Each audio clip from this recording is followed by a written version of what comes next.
You boys ready to film? You ready? How about you, Chaos?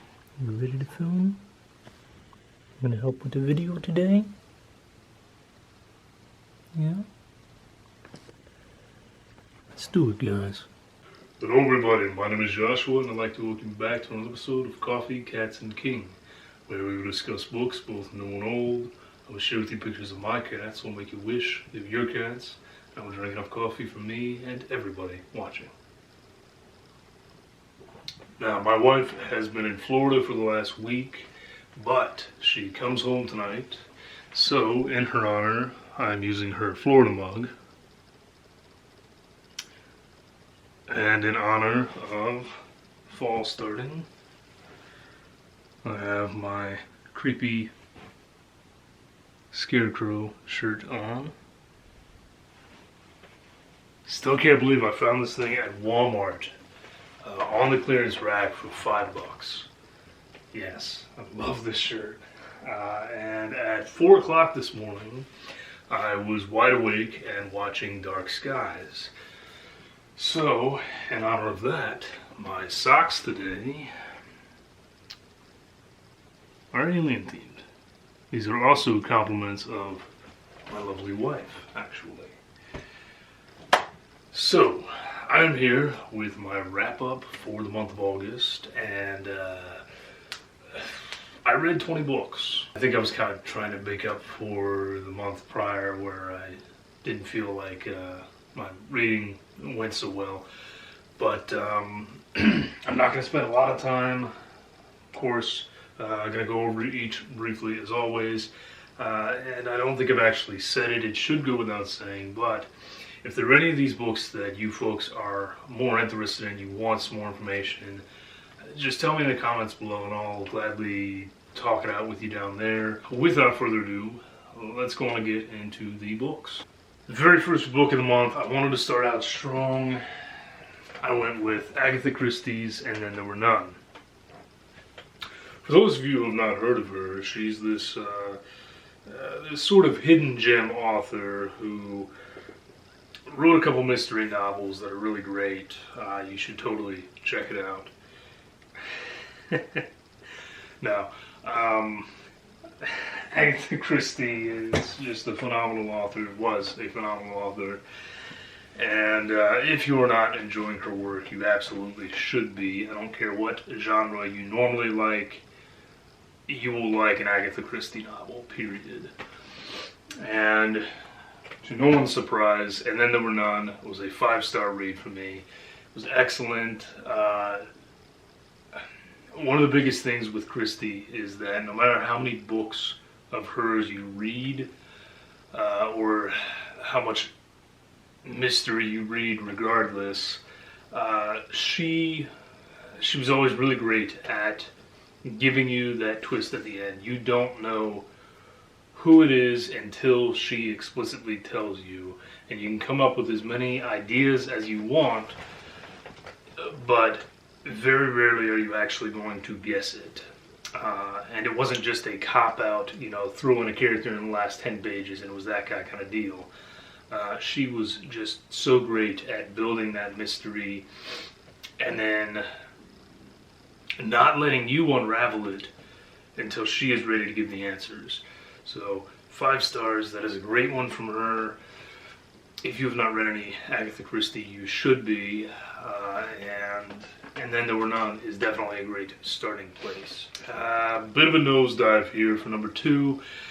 I read Veronica Henry's Bacchanal, and I was excited about this. I love horror centered around carnivals and circuses in particular, so I thought this was going to be a great one, and for a while it was rather entertaining.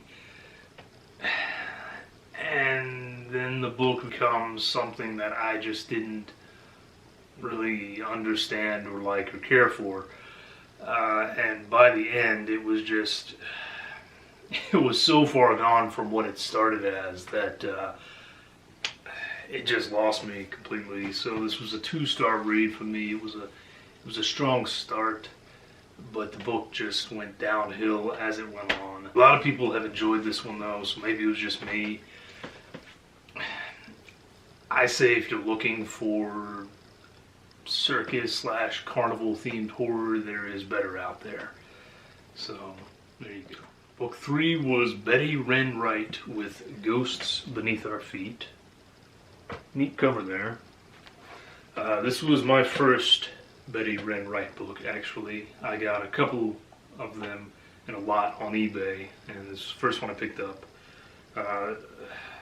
She's one of those scholastic authors that kind of slipped by me, I guess, even though based on the cover and based on this book, she's definitely one that I would have enjoyed as a kid. So this is about a girl who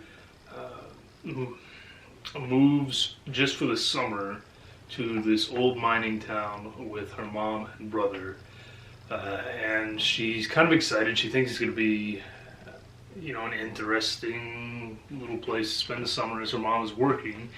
And it turns out there's hardly any kids, hardly anything really, because the town is pretty much dead.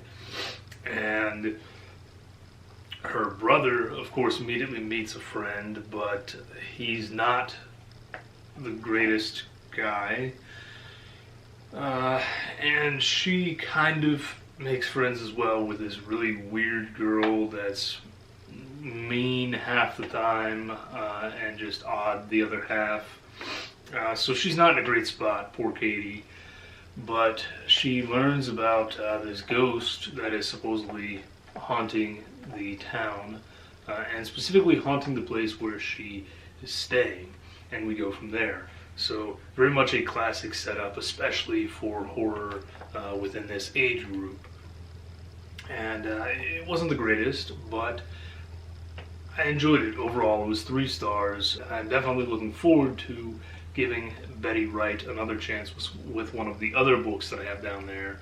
And all of her covers are a lot of fun. If this thing would focus so you can actually see said cover. I mean, it's flashy, it's cool, I dig it. So 3 stars for my first Betty Wright book, and looking forward to my next one. The next 5-star read from me was a definite surprise. I picked this book up a long while back in one of my hauls, kind of based solely on the cover, and I thought it was going to be a bit of a rip-off of some other science fiction, and I figured it would be a middling read at best, because I had never heard of this author, never heard of this book. This is William Greenleaf with The Pandora Stone. I think I mentioned it in my Goodreads updates that within the first 20-30 pages, this book had already surprised me. This is about a man that works as a courier, and he is hired by a large organization to pick up this strange alien artifact and bring it back to them. And the very first thing that intrigued me about this book is that the characters are not the type of characters we would normally see. The main character, Arlo, is this short, scrawny dude that no one really likes. He's a pain in the butt. He knows he's a pain in the butt. He's very unreliable in that half the time he just doesn't want to work and doesn't care whether he ticks people off or not. But when he does work, he's very good at what he does. His boss is this wonderful woman that everyone underestimates immediately simply because she is what they consider overweight and old. What they do not realize is she has an incredibly sharp mind, and more than that, underneath those layers of supposed fat, she has a lot of muscle, a lot of strength behind her, and she is always willing to prove it to the men that underestimate her. So, based off of these 2 characters alone, I was immediately surprised, did not realize what I was getting, and what I ended up getting was an absolute blast of a book. This is closer to soft science fiction than hard. It's more on the action-y side, although there is some actual science in the science fiction. But this one was just so fun. It kept surprising me. Along with these two characters, one of the other lead characters is one of the most ruthless and vicious crime lords in the universe. And we kind of end up rooting for him. So, that tells you, again, just you're getting a lot of unexpected twists in this book. And I loved it, man. I'm going to be reading this one again. I hope others will give it a try. This was just... it surprised the heck out of me. The characters were excellent. The action was excellent. There was some humor in there. And I loved it. I loved it. 5 stars. I'm definitely going to be looking for other books by William Greenleaf. Next up was Dear Laura by Gemma Amor. This ended up being a 4.5 star read for me. Possibly a 5. This is about a girl who watches her best friend, almost first boyfriend, be abducted at a very young age. And every year after that, she is sent a letter. This letter requests something of her: a used article of clothing, lipstick smear on a napkin, something to that effect, fingernail clippings. And in return, she's given a clue as to where her friend Bobby has been taken. And this continues throughout her life. First of all, I will say I listened to this book. This was an audiobook for me.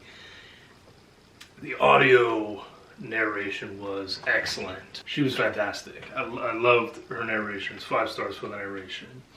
The book itself, I think, is 4.5, just because there are a couple instances that I just didn't care for. A few times where believability became an issue, in that, how does this man keep tracking her? Especially once you find out who he is. How does he keep tracking her, and how does he make this happen? And but if you will just lose yourself in this short story, it's excellent. Great horror, and very horrific, very realistic as well, in that this could absolutely happen to any one of us, which is terrifying to think about. And one that I will highly recommend. It's short, it's to the point, and it will give you chills. Number 6 on the list is Book of 3 by Lloyd Alexander. Last year I read Black Cauldron, and someone did not appreciate that I started with Black Cauldron, so he sent me the entire series. So I'm now going back and rectifying that by reading the full series.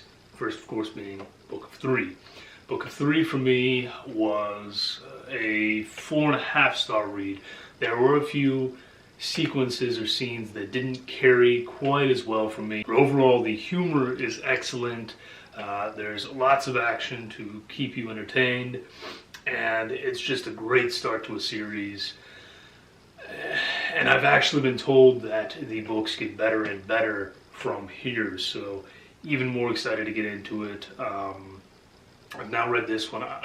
It's been about a year or so since I read Black Cauldron, so I am going to have to go back and reread it, and then continue on with the series from there. Tell me below which book was your favorite and why, and which character was your favorite, although I think we all know who the best character is. All right, number 7 was Chew, Season 2 by Naomi Alt. Brief aside, I wish that this had a different cover, because it is the exact same cover as Season 1, just with Season 2 written on it instead, and I don't like when authors do that. I think each book, even if it's in a series, deserves its own unique cover. It's just a little pet peeve of mine. Maybe it's just me, I don't know. But aside from that, Season 1 was a 5-star read for me. It was a jump back into the zombie novel, which I had not experienced in a while, and it was an interesting take on zombies, so that's a 5-star read for me. Season 2 is a 3.5-star read. I don't know. It was still really good, and still definitely worth reading. And yes, I will pick up season 3 when it comes out. But it just, something about it disappointed me. I didn't connect with it in the same way that I did season 1. I think that there were maybe too many twists put in, and it wasn't quite necessary. And that I think that there was too much time given to one particular set of characters as opposed to the other. But again, is it a series that I'm going to continue? Yes. Is it one that I will still recommend? Yeah, because I think that it's been long enough at this point where people have shied away from zombies. It's time to jump back into the zombie realm, guys. Zombies are just awesome creatures, and there's so much enjoyment to be gained from zombie horror. So give Chew a read if you get a chance. The series is ongoing, so you don't have it all yet. And this is sort of a serialized thing. But 3.5 stars for season 2. We'll see how season 3 goes. Number 8 was Paradise Club by Tim Meyer. This was a 3-star read for me. And before you start saying, oh, it's not that great. Well, alright, so it disappointed me in ways. I thought I was getting something a little different.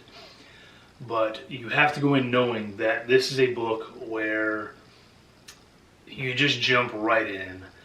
There's no build-up to the story. It's basically, hey, everyone gets on the island, and 15 pages later, mayhem ensues. So it's one of those books where there's no build-up, and I think that was the main issue for me, is that I wanted that build-up. I wanted some intrigue and interest beforehand, instead of just jumping into, oh man, people are being slaughtered. That said, if you're looking for a quick, kind of schlocky, very gory read, then this one will definitely do it for you. And it does have a very entertaining ending that, even if it was silly and made me roll my eyes, I still enjoyed it. So this is one of those 3-star reads that I will still recommend if you're looking for something that you don't really have to get invested in, you're just in it for some fun. Now, if you are a science fiction fan and are willing to invest some time, then this next one is a great one for you. This is Gregory Benford and David Brin with Heart of the Comet. Now, I went into this one basically completely blind. I kind of knew it was supposed to be one of those sweeping science fictions that goes through a long period of time and involves hard science fiction to a larger degree, where the science here really matters, that there was politics involved, that there was a little bit of romance, that there was action, all kinds of things, and it didn't disappoint in any of those realms. I mean, yes, it is science fiction, it's political intrigue, it's thriller, it's action, there's a little bit of horror in there, medical, whatever you want to call it, it's all here. And in fact, I remember talking to Paige as I was reading it, and I told her, I said, man, he's jamming so much in here. I don't know how this is going to go. I don't know which direction it's going to go. There's body horror going on. There's betrayal going on. There's technology malfunctions going on. I don't know what's going to happen to these people. And it was very exciting. If you're a fan of science fiction and you have not read Heart of the Comet, you need to read Heart of the Comet because you're going to love it. These two managed to pack so much in what ends up being a surprisingly short 500 pages. I love this. It's going to stay on my shelves, and I'm going to reread it. This is an excellent one for any science fiction fan. 5 stars all day. Now, I ended up reading 3 Goosebumps books this month. I'm slowly making my way through the original series again. The first of the month was Night of the Living Dummy 2. Now, I will preface this by saying that if you read the Night of the Living Dummy series all back to back to back, you may not feel the same way. It has been a while since I've read the first Night of the Living Dummy. So jumping into Night of the Living Dummy 2, I very much enjoyed it. I got back into the character of Slappy, and this one is interesting in the Goosebumps realm in that it has a few points that don't normally show up in the Goosebumps books, where other people actually believe the kid, and where there is some real violence that occurs and some genuinely scary scenes where Slappy, is making this girl his slave. And it's a good one. It's 5 stars. Even if you didn't read the first Night of the Living Dummy, that's okay. These all follow different families, if you will. The only connection between them is Slappy, who makes an excellent villain. The next one, not so much. This is actually the book that R.L. Stine dislikes the most. He pretty much apologizes for writing this book. So this is The Barking Ghost, and I'm not going to waste time on it. It's 1 star. It's awful and has one of the most ludicrous twists in a Goosebumps book, which tells you a lot because Goosebumps has some crazy twists, and the book is just not worth reading. Number 12 was my second audiobook of the month. This was Felix Blackwell with Stolen Tongues. This one could have been great, but in my opinion, it wasn't. This gets a 3, maybe 3.5 stars from me. The narration was pretty good, although very disappointing past a certain point. The story kind of works the same way. As soon as we start getting answers, it really tanks. As the book goes on, it really tanks. This book should have been a short story. It should have remained a short story, I say, because this started on Reddit as a horror story, and I think it should have remained that way. I don't think it was made for the novel length. As a quick sequence, as a novella even, it probably would have been okay, but it's just repetitive scene after repetitive scene. The same thing happens no matter where they are. They react the same way, and it's sad because it had potential, and then that ending was just, oh man. So 3 stars. I don't know if I will really recommend this one. Some people are really going to dig it. Some people really like it. They think it's absolutely horrific from start to finish. As a seasoned horror veteran, I don't. For me, it just kind of fizzled out. Number 13 was Villains Victorious, edited by Martin Greenberg. Anthologies are always a toss-up. This one was about a 3.5 star for me. There were some stories in here that I really liked, others that I can throw away. It's the same every time you talk about an anthology, really, except for those few shining anthologies where everything is just great, but that's very rare. This is one, as with most Martin Greenberg, where there are some stories that are just ridiculous and you might as well skip altogether, but there are definitely shining moments. And I mentioned a few in particular in my Goodreads review, so if you're looking for the good ones in this, check out that review. Number 14 is one of my favorite Goosebumps books, and this is another one that might be polarizing for some, because some people think it is ludicrous and ridiculous and silly and stupid. I, for one, always loved this one, and it's one that I can always go back to and have a good time. This is The Horror at Camp Jelly Jam. This is a 5-star read from me. Are there some ridiculous scenarios in this book? Yeah, of course. It's a Goosebumps book. There always is. But I don't know. I have a soft spot for this one. I love this one. Is it silly? Yeah. Is it fun? Absolutely. 5 stars. Definitely one of my favorites. Number 15 was Nathaniel Hawthorne with House of the Seven Gables, and this is the least interesting book cover you could possibly find. But I'm again going to direct you to my Goodreads review of this, because I think I said everything I wanted to say there in the best possible way. This is 3 stars for me. It is not my favorite from Hawthorne. There were instances that I really enjoyed, and others where I was just bored out of my mind. And that tends to be the case with Hawthorne, really. He rambles on some things. You're like, okay, dude, I get it. You don't need 8 pages to describe this thing. Just stop it. So, yeah, 3 stars. Not my favorite, although it does have one of my favorite characters, who happens to be a chicken. Number 16 was Line to Tomorrow by Lewis Paget.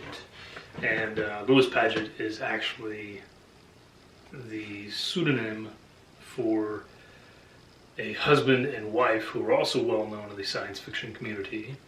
This is one of their short story collections with a really nice cover, by the way. I mean, just very interesting. How can you not dig that cover? This was 3.5 stars for me. Again, a few of the stories didn't do it for me, and I kind of skipped ahead on them.